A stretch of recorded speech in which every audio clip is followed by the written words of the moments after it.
Mesdames et messieurs, bonsoir.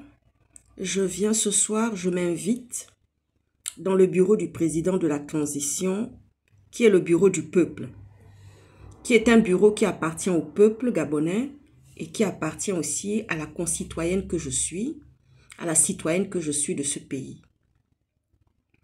Monsieur le président de la transition, le Gabon vit des heures très difficiles actuellement.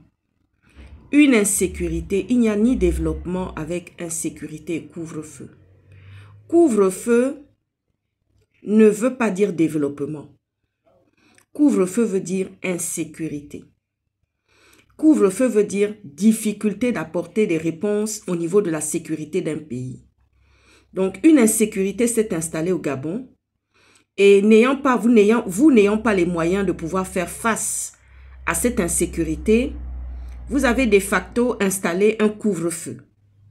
Un couvre-feu qui fait que les Gabonais, c'est la première fois, je n'ai jamais vu ça de ma vie, de voir qu'un couvre-feu va se faire, une élection présidentielle va se préparer avec l'ordre d'un couvre-feu sur la tête des individus, d'un État et des citoyens.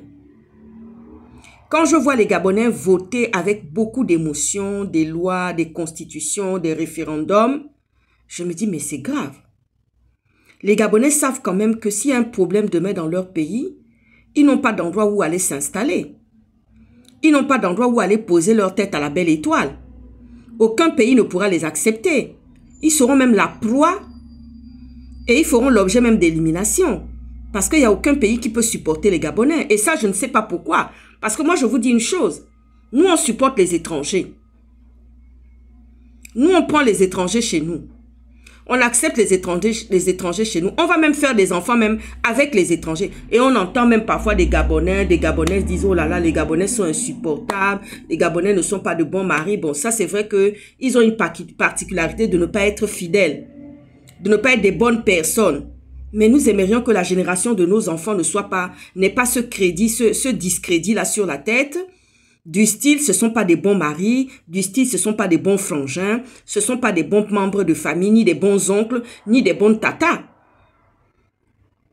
Voici une élection qui va se faire sous le couvre-feu et l'insécurité.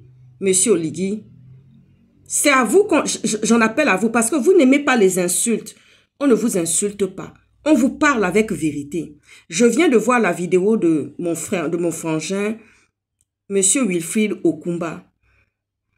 Une très belle vidéo où il a parlé avec beaucoup de... Il y a une partie de cette vidéo, il y a des parties où je ne suis pas d'accord avec lui dans cette vidéo, mais en tous les cas, le reste de la vidéo, de son discours dans cette vidéo est très bien. Mais monsieur Oligui, comment comptez-vous organiser cette élection présidentielle où vous avez pratiquement fait le ménage, vous faites le ménage autour de vous, vous éliminez tout ce qui peut vous gêner et les concurrents, comment vont-ils, ceux qui ont vécu déjà 3 ans au Gabon, qui vont pouvoir se présenter pour cette élection, comment vont-ils faire, monsieur Oligui, pour pouvoir organiser une élection où il y aura des bureaux de vote, où il y aura encore des débordements des marges, tard la nuit, et que vous avez un couvre-feu. Vous-même, vous avez créé cette situation. Parfois, quand je regarde bien, je dis, mais monsieur Oligui, est-ce que de temps en temps, il vous arrive de plancher, il vous arrive de réfléchir? Est-ce que c'est parce que vous avez d'autres besognes à côté? Parce que quand on a d'autres besognes à côté, quand on est dans la vie sulfureuse, la vie trépidante, on n'a pas le temps de penser aux choses de la politique, aux choses du pays. Quand on a la tête, Omar Bongo n'avait pas cette vie trépidante. Même Ali Bongo qui vient de partir, là, ce n'était pas comme ça. Alors avec vous, c'est un couvre-feu. C'est les fugitifs. C'est le pays qui a peur. C'est les gens qui se posent des questions. Comment ça va finir cette histoire de HPO? Sur ce, monsieur Oligui, continuez à réfléchir et à méditer. Bonne soirée.